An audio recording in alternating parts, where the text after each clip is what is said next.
It was just another ordinary day in the bustling city of Crestwood, or so it seemed. The sun hung high in the sky, casting long shadows across the busy streets as people hurried about their routines. But beneath the surface of this seemingly calm day, something was about to happen that would turn lives upside down and challenge everything people thought they knew about power, prejudice, and second chances.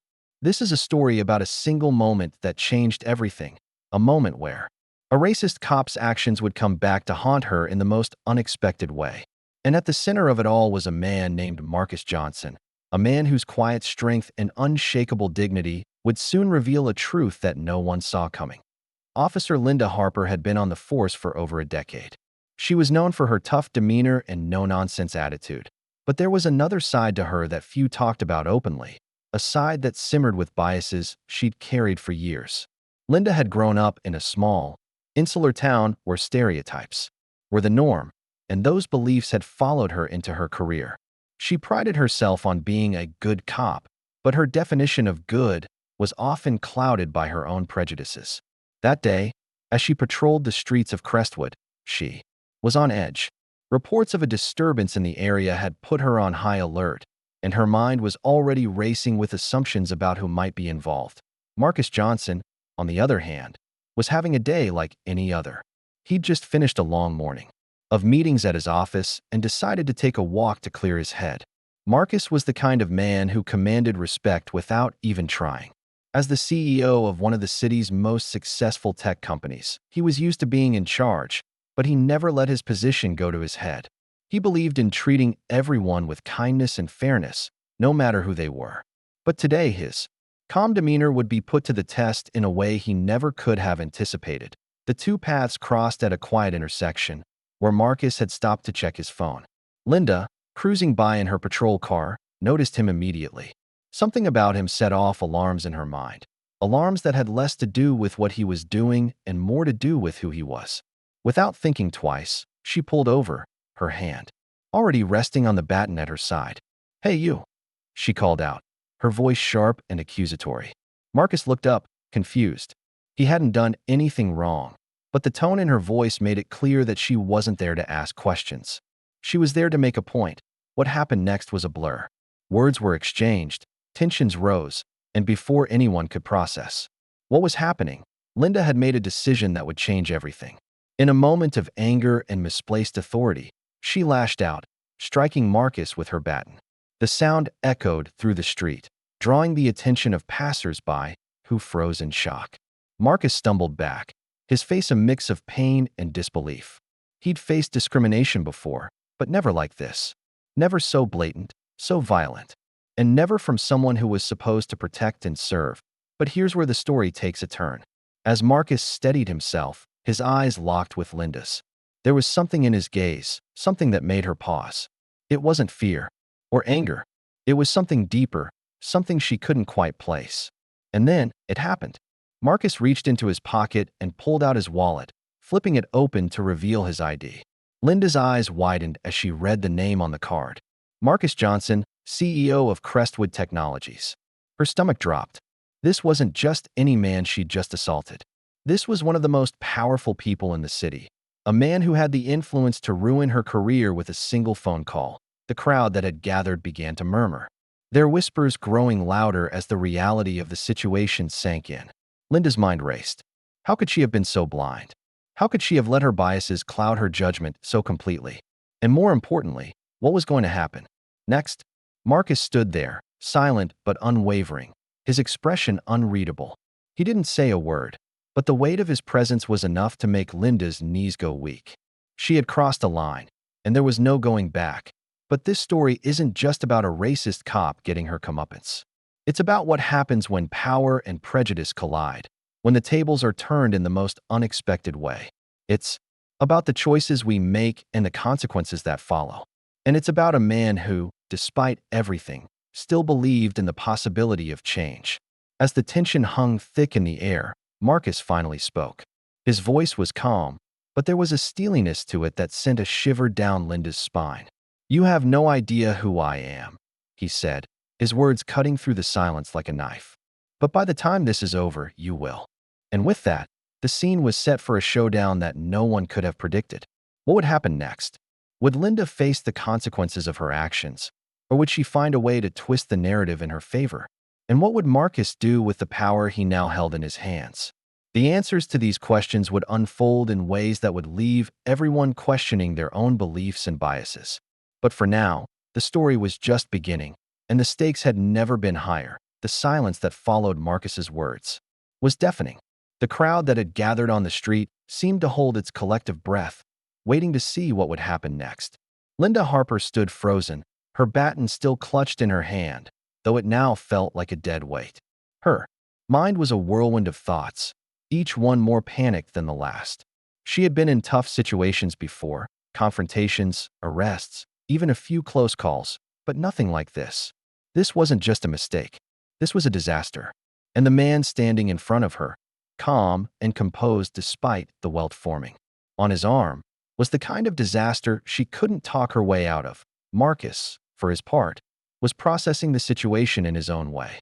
He had always known that his success came with a certain level of responsibility, but he had never imagined it would play out like this. As a black man in a position of power, he was no stranger to the subtle, and sometimes not so subtle, biases that people carried. He had learned to navigate those waters with grace, choosing his battles carefully and always striving to lead by example. But this was different. This wasn't a microaggression or a sideways glance. This was violence, plain and simple, and it had come from someone who was supposed to uphold the law. The onlookers began to murmur again, their voices a mix of shock, anger, and curiosity. Some pulled out their phones, recording the scene as it unfolded. Others exchanged glances, unsure of what to do.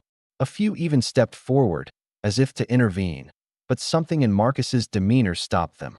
He wasn't looking for a fight. He wasn't looking for revenge. At least, not in the way they might have expected. There was something else in his eyes, a quiet determination, a resolve to handle this situation in a way that would make a difference. But what that meant, no one could yet say. Linda finally found her voice, though it came out shaky and uncertain. I didn't know, she stammered, her words tumbling out in a rush. I thought you were. I mean, there was a report of a disturbance, and her voice trailed off as she realized how weak her excuses sounded. Marcus didn't respond immediately. He simply looked at her, his gaze steady and unyielding. It was a look that made her feel small, like a child caught in a lie. And in that moment, she knew that whatever happened next, her life was about to change in ways she couldn't yet comprehend. But this story isn't just about Linda and Marcus. It's about the systems and the people that brought them to this moment. To understand how they got here, we need to go back to where it all began. For Linda, it started in a small, rural town where diversity was a word people only heard on the news. She grew up in a household where certain beliefs were passed down like family heirlooms, unquestioned and unchallenged. Her decision to join the police force was born out of a desire to make a difference. But the biases she carried with her were like invisible chains, holding her back from truly understanding the people she was meant to serve. That Marcus's story, on the other hand, was one of resilience and determination. He had grown up in a neighborhood where opportunities were scarce and the odds were stacked against him. But he had always been a fighter. From a young age, he had dreamed of something bigger, something better. He worked tirelessly, putting himself through school and climbing the corporate ladder one rung at a time. Along the way, he faced countless obstacles, some obvious, others more subtle. But he never let them define him. Instead, he used them as fuel, pushing himself to be better, to do better. And now, as the CEO of Crestwood Technologies, he was in a position to create opportunities for others, to be the kind of leader he had always wished he'd had. But even success couldn't shield him from the realities of the world. He had experienced his share of discrimination, from being followed in stores to having his credentials questioned in boardrooms. He had learned to navigate those situations with a mix of patience and assertiveness, always careful not to let his anger overshadow his message. But this was something else entirely. This wasn't just a personal affront. It was a stark reminder of the systemic issues that still plagued society, issues that no amount of success could fully erase. As the crowd continued to watch, Marcus finally broke the silence. "You thought I was what?" he asked, his voice calm but firm. Linda flinched at the question, her mind racing for an answer that wouldn't make things worse. But the truth was, there was no good answer. She had acted on instinct, on assumptions that had been ingrained in her for years. And now, those assumptions had led her to a moment of reckoning. Before she could respond, a voice cut through the tension. "Is everything okay here?" It was another officer, one who had just arrived on the scene. He took in the situation. With a quick glance, his eyes narrowing as he noticed the baton in Linda's hand and the growing crowd. Linda opened her mouth to explain, but no words came out.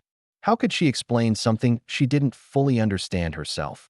Marcus turned to the new officer, his expression unreadable. "Everything's fine," he said, though his tone suggested otherwise. "But I think we need to have a conversation. A real one."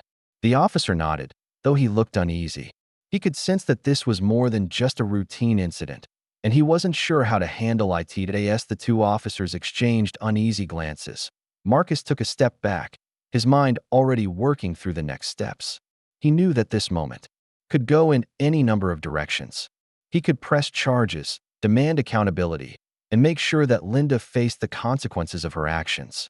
Or he could take a different approach, one that might lead to something more meaningful. But whatever he decided, one thing was clear: this wasn't just about him. It was about everyone who had ever been judged by the color of their skin, everyone who had ever been made to feel less than because of who they were. The tension in the air was palpable, a living thing that seemed to grow with every passing second. Linda's heart pounded in her chest as she waited for Marcus to make his next move. She knew that her career, her reputation, maybe even her freedom, hung in the balance. But more than that, she felt the weight of something deeper, a realization that she had been wrong, not just in this moment, but in so many moments before it. And now, she was faced with a choice: to confront that truth or to run from it. But Marcus wasn't the only one with a decision to make. The crowd, too, was at a crossroads. They had witnessed something powerful, something that challenged their own beliefs and biases.